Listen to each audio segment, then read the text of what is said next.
Hi mga listeners and followers sa Yusinian Freedom Board. Welcome back again sa tuang YouTube channel og sa dili pa nako basahan itong confession, ayaw kalimot sa pag-subscribe og pagtuplok anang notification bell aron na updated ka. My name is Bay Gamay og hapitan na lang pod palihog og subscribe sa ako ang YouTube channel. I-search lang ang Bay Gamay, that's BAYGAMAY, or i-click lang ang link nga naadara sa may ubos dapita. Salamat! Og karon mga ka-UCFB, ani-ana ang confession nga, Glenn, ikaw ra gihapon.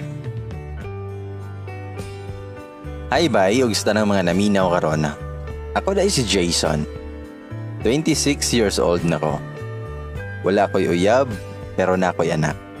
I had a girlfriend before, og in love kaayo ko niya, but nagbuwag me because of one stupid mistake. 7 years na kong single. Dugay kayo, right? It is because of this tragic story. Itago na to siya sa pangalan nga Glenn. Kani si Glenn, nakailan ako ni pag first year high school diri sa usa ka private school sa Sugbo. Guwapa si Glenn. Buotan, gikan ra siya sa usa ka pobreng pamilya, pero bright kayo siya, maong scholar siya sa among eskwelahan. Nagka-classmate mi hangtod the third year. Dili lang sa panghinambog, pero nagikan ko sa dato nga pamilya. Stockholder si Papa sa usa ka dakong mall sa Sugbo. Dili lang ko mosabaw unsa nga mall kay makahibaw mo og kinsa ko. Barkadista kayo ko. Only child maong tanang akong gusto ihatag ni Mama og Papa. Di ko ganahan og mga pobreng babae kay para nako low life ra na kayo sila. Pero kani laging gugma, ni try kog panguyab ni Glenn. Wala ko tagda ni Glenn, pero bisan pag di siya ganahan nako, gipurso gihapon nako siya. Pero ang kanunay niyang ingon, di siya ganahan og makaguba sa iyahang studies. Kay lagi, moray pag-asa nila sa iyang pamilya. Pero porsigido kay ko nanguyab gihapon ko niya bisan dili siya mosugot. Usa ka adlaw, ako siyang gisundan og asa siya nagpuyo. Ako ang nakita og unsa ka gamay ilahang balay nga ni para. Na siya duha ka manghod nga nagdagan paingon niya nga nihalok siya. Nitago ko sa kakahuyan aron di ko makitan. Taud-taod, nakahuna-huna ko nga mauli na kay gabi na. Nya akong motor nga gibilin sa karsada kay basin makawat. Instead nga ludon sa ilang kapobre, naluoy man ko sa kahimtang ni Glenn. Pagkaugmana, nakitaan ako siya sa eskwelahan nga gikapoy kaayo og porma. Ako siyang giduol o gipangutana nga nung luya kayo siya. Ya akong gitubag nga naguba ang gripo silang balay, maong nimata siya og sayo aron mukao sa ilahang silingan. Kahinumdum ko sa ilahang Pinoyanan. Wala man ko kita og silingan nga balay. Sa ato pa, layo kayo siya gibaklay dala ang mga bugat nga container sa tubig. Hasta na kong luoyan ni Glenn. Ni-offer ko pagpaayo silang gripo kay sure ko nga naay kaila si Papa nga tig-ayo. Apan dili man masugot si Glenn, pero kanilaging kulit kayo ta. Maong pagkaugma, adlaw sa Sabado, nedto ko sa ila kauban ang gisugo ni Papa nga moayo sa guba nga gripo. Nakurat kay si Glenn pagkakita nako. Basta ang importante, nakatabang ko niya. Di ko ganahan nga makitaan nga gikapoy kayo siya pangaos og tubig. Nya iskalar pa jud siya. I started to care and I love her that much. Moto ang sugod sa friendship namo ni Glenn. Kung sa una, duha-duha siya og tagad nako. Karon, kami na kanunay ang magkuyog. Naibang libro sa eskwelahan nga dili niya ma-afford, so ako na lang ang mopalit para sa iyaha. Ug ako ang i-surprise og hatag sa ilaha. Naklose na ko iyahang mama ug papa. Hasta iyahang mga igsuon, mura na pod nakog mga igsuon, kay only child man ko. Sensitive kaayo ko sa mga needs ni Glenn. Bisan pag dili siya moingon nako sa iyang problema, mangita kog paagi nga mahibaw-an. Og mahibaw-an ako nga wa siya ikaplete, ako siyang kuhaon og ihatod sa ilang balay. Og wala siya ikapalit og pang paniudto, ako siyang librihan. Og walay bugas sila ha, muhatag ko og kwarta siyang mama nga patago kay kahibaw kong di siya modawat. Di man pod modawat si Nanay Sol, pero wala na siya mabuhat og di niya dawaton. Kay di jud sila mabuhi. Niabot og 4th year bay ngayong ana mong sitwasyon. Og wala ko gikapoy sa pagtabang kang Glenn. Layo man akong bihayon sa paghatod kuha niya, okay ra kayo. Wa ko'y pakialam sa kwarta nga mausik nako. Ang importante, makita nako nga makayanan niyang tanan. Ni-graduate siya first honorable mention og ni-graduate ko. Nakadawat siya scholarship gikan sa usa ka pribado nga universidad diri, pero dili full kay honorable mention ra siya. Ako taon, gahulat og asa siya mag-college kay adto ra pud ko. Accountancy iyang gikuha og civil engineering mo yakuha. Tungod sa ilang kapobre, nag-working student siya aron pangdugang og bayad sa tampuhon sa eskwelahan. Eskwela sa buntag, trabaho sa gabi. Maunay iyang kinabuhi. Ako nipalit siyang libro. Nagpatahi siyang uniform, tiglibre og kaon, tighatod kuha sa school og siyang trabahoan. Ing-ana nako siya ka-love. Daghan mang bae nga akong kaila. Mga sexy, dato, mga guwapa. Pero og nakita na jud nimo ang babaeng nahigugma kayo ka, wala na kay makit-an nga mas perpekto pa gawas niya. Sa first year namo sa college, nagniwang kay siya tungod sa stress sa trabaho ug school. Nara ko para niya kanunay bisan pag wala na mi kayoy tay magkaistorya. Wala ko mangayo og unsa may ikabayad niya. Ang importante, makita nako siya kada adlaw. She was a dance lister after first year college.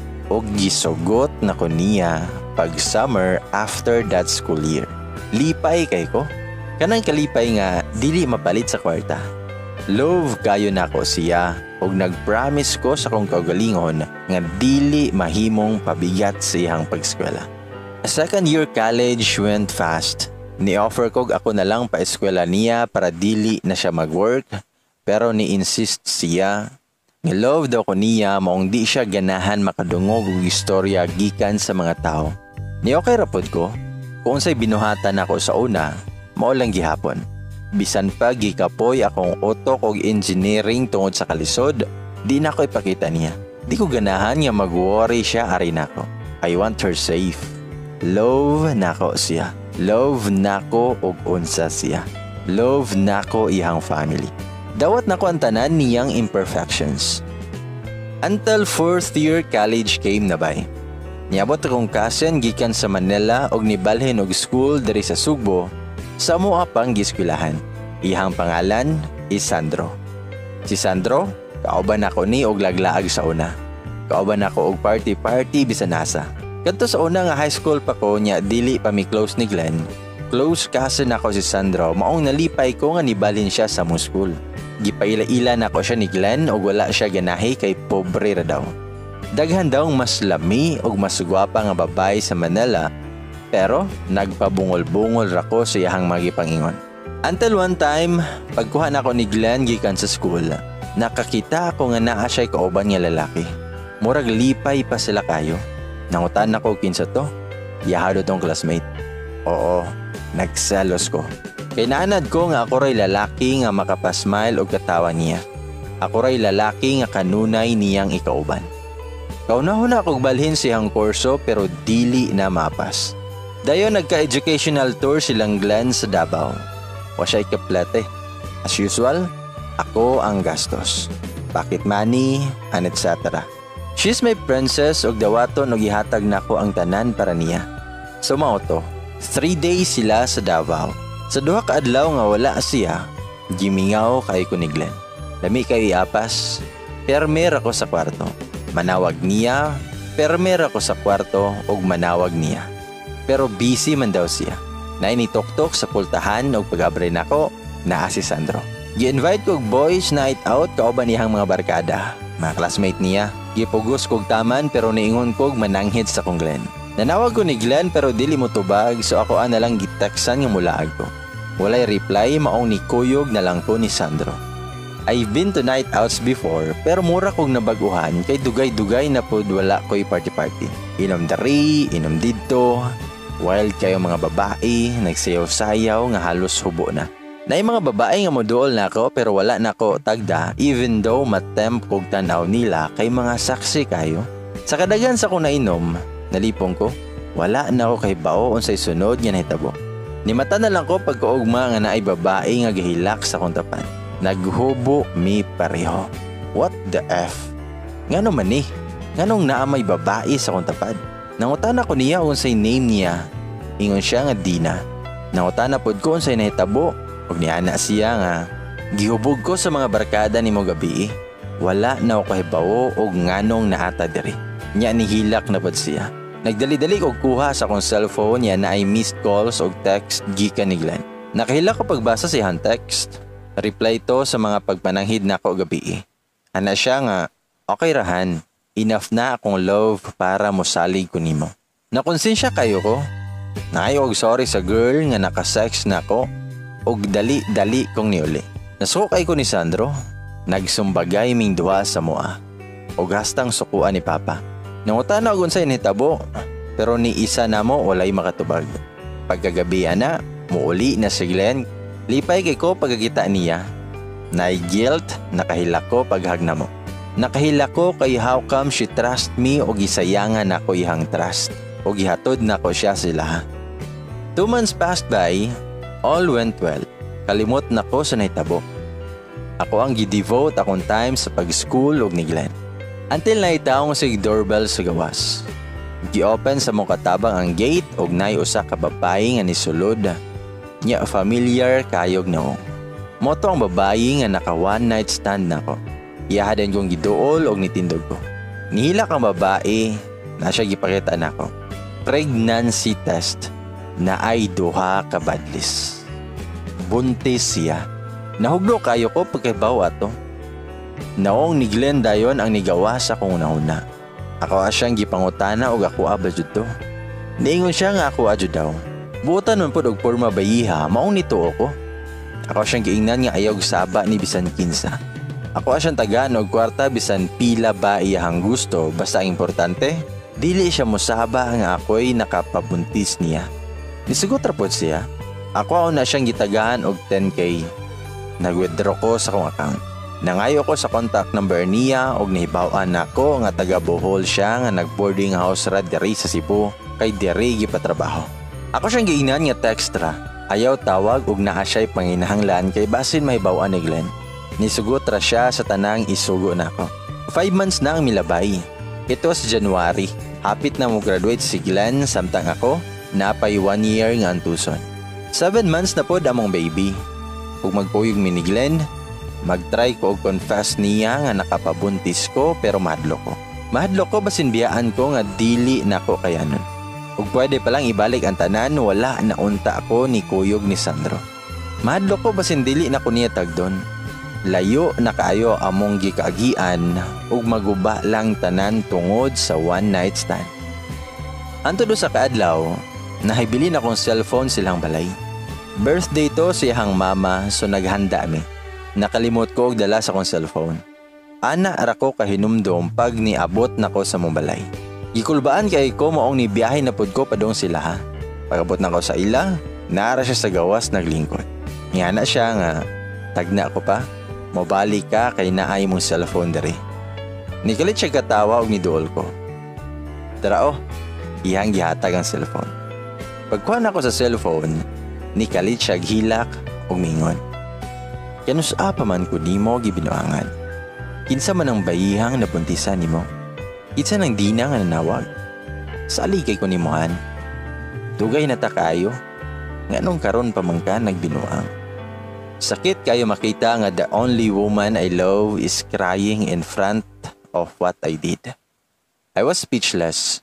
Na-explain nako nga wala nako tuyo And nahubog ko ato nga time. Pero sige ra siya gilak. Di siya muto nako. Ang wala ko niliyo sa mua. Dito ko sa sakyanan natulog. Nitukto ko silang balay o giabrihan ko siyang mama nga suko kayo. Daghan akong natabang, daghan akong nabuhat silang pamilya. Nagpasalamat daw sila pero ang binuangan niyang anak mo ay di niya kayang konsentihon. Siyog sorry ni Glenn. Nagluhod na ko niya pero nakigbuwag na siya nako. Og mao ni ang last nako nga nadungog niya. Nagkinahanglan og papa ang bata nga gidala atong bahiya. Love ka nako pero dili kaya sa kong konsensya nga tungod nako na bata nga magdako nga walay amahan. Salamat sa tananhan. Sakit man, apan para rapod nimo. Salamat sa tanan-tanan. Sakto siya, na bata nga magdako nga walay amahan og dawaton pa ko niya pero sakit kayo. Sakto siya, Naibata nga magdako nga walay amahan. Og dawaton pa ko niya, pero sakit kayo. Nahigugma kay ko ni Glenn. Ako pa siyang gigukod. Nag-sorry pero wala na. Naguba na yang salig na ako. Og mas gilove na ko siya sa idea nga gibiyaan ko niya for the sake of my baby nga magka-complete family. I love her. Ug pwede pa jud ibalik ang tanan. Akong gipanagutan ng babae. Nanganak siya og babae among anak. Liwat kay nako ang bata mao nawala ko ang worries nga kuha ba jud to. Wala na kay may makita ni Glenn. Nag-graduate siya. Niadto ko sa ilaha para mo congratulate pero niingon iyahang mama nga gikuha na si Glenn sa iyahang auntie nga nasa Leyte. Adto na daw si Glenn mamuyo. Naluya ko pagkadungog. Nalahay na og tinagdan si Nanay Sol nako. Dili na pareha sa una nga mura ko niya anak. It's a new beginning for me. It's a new beginning for me. Nibiyahe ko pabalik sa mua nga nagila.